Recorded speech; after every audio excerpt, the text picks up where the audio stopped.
Hello and welcome to Inside Solent, our monthly look at the university's latest news, projects and events. I'm multimedia journalism student Josh Stokes. And I'm multimedia journalism student Sophie SQUIRES, and we'll be your hosts this month. In this programme, we take a look at some of the sustainable changes taking place at the catering spots on campus. We speak to Architecture PLB, the masterminds behind our new sports building. And we catch up with our showcase gallery to find out more about the Kev Monday Stand Together exhibition. But first, staff and students braved the scorching weather conditions to take part in the Southampton ABP Marathon earlier this month. Now in its third year, the ABP Marathon is one of the city's biggest annual events, and we were delighted to be the official education partner for the second year running. Our students also helped provide free sports massages on the day and entertain the crowds with live music performances. Along with helping on the day, over 50 members of the Solent family also hit the streets, participating in the 10K, half marathon and marathon. A fantastic achievement, well done to all our staff and students who took part.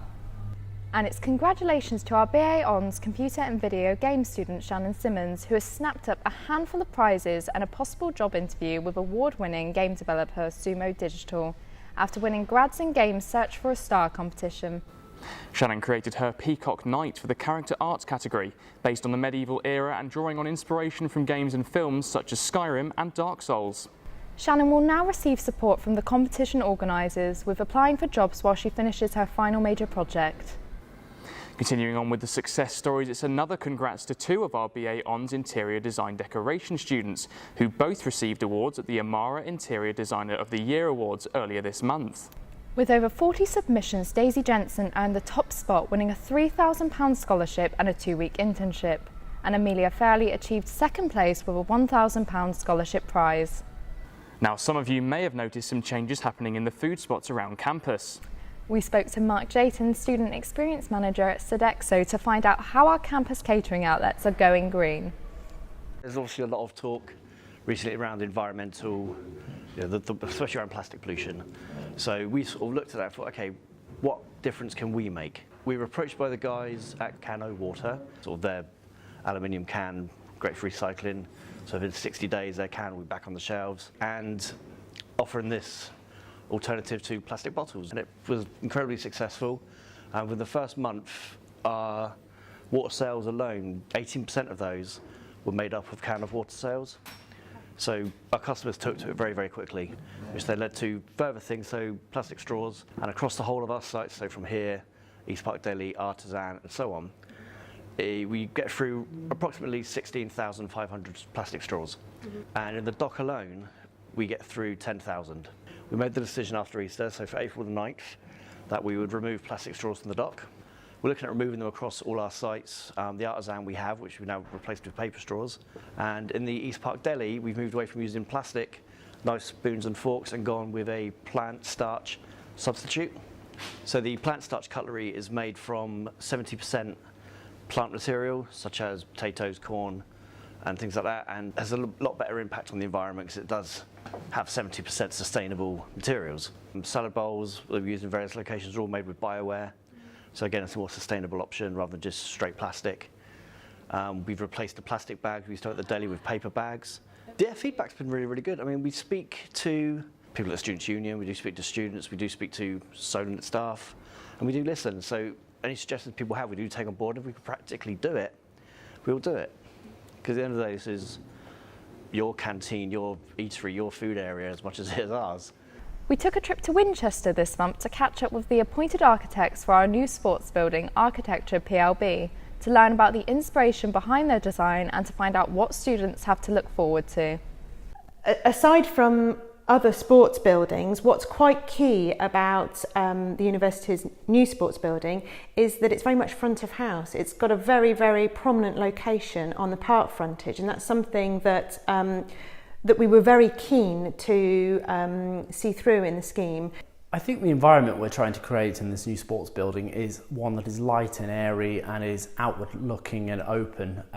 It's quite common in sports buildings, particularly older buildings, to be very dark boxes with facilities inside and not much natural daylight, and you can't really see the function of the spaces. I think the importance of sports at Solent University means that it's good to express the function of the facility so that the general users and passers-by and general public get to see a glimpse of what's going on. One of the elements that I'm very excited to see a little bit more of is the atrium that we've kind of driven through the plan that links the two elements together, the gyms and the sports hall, because that will offer glimpses through to the activities from the circulation spaces at each level. We've worked very closely with the university's staff to design spaces which can feature new and upcoming equipment. So they're going to find a diverse range of facilities, unlike any they've currently had, and they'll be modern, they'll be innovative, and they'll be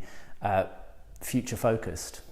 We now go over to Vice-Chancellor Professor Graham Baldwin to get the latest sector updates and university news.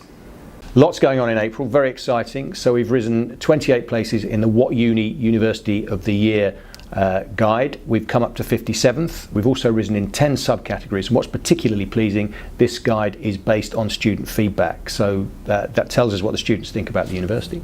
We've moved up 5 places in the Complete University Guide, giving our best performance to date. And we have also remained in the top 10 in the Higher Education Business and Community Interaction Survey for student business startups, reflecting the really good work that we've done with regard to student enterprise. Lots of things coming up in May. We're starting off with the annual Sports Awards, which is a fantastic celebration of the excellence and success that we achieve in sport right across the university. We've also got the 5th Research, Innovation and Enterprise Conference, which is an opportunity to showcase our research.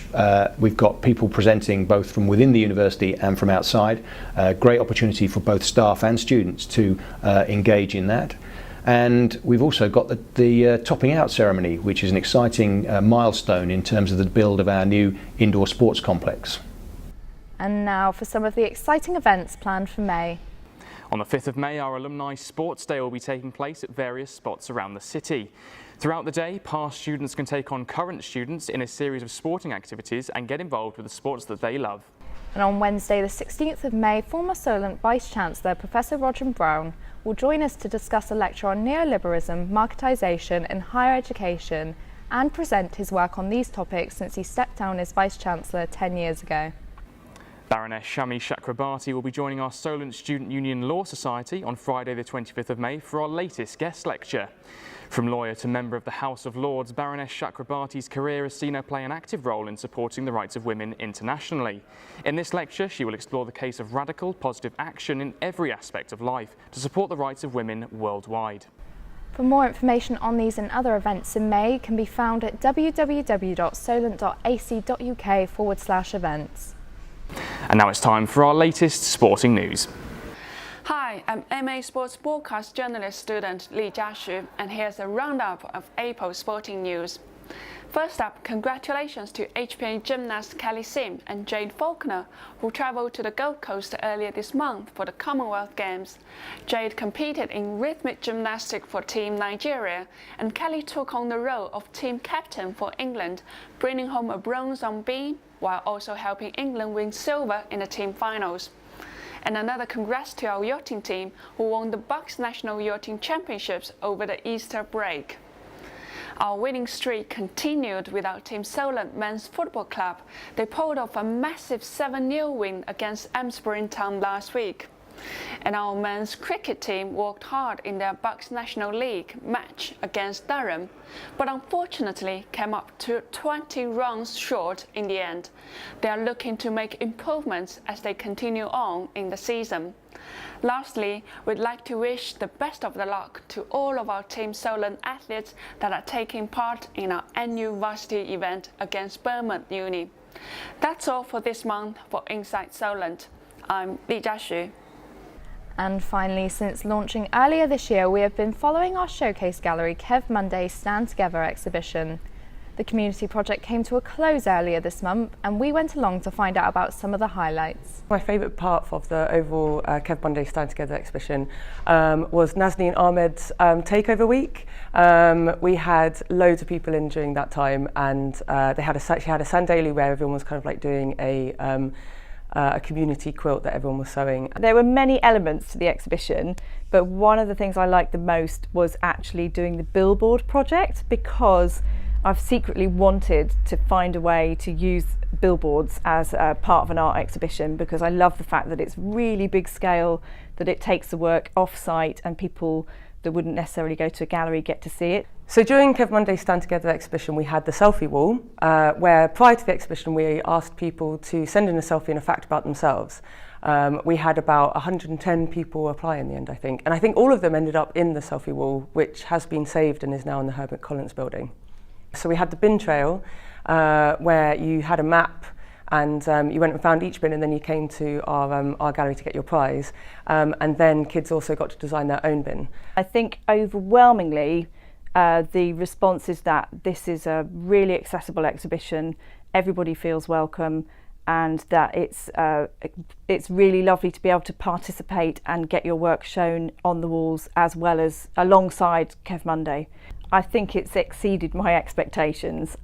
We've just had so much good feedback, so many people in the gallery. We've smashed visitor figures. I think it's the best we've ever had in that gallery space. But the diversity of audiences, the fact that we've got a lot of work off-site, that when people come into the gallery they stay. We've had people that have been here all day. We've had kids in here for 4 hours making work.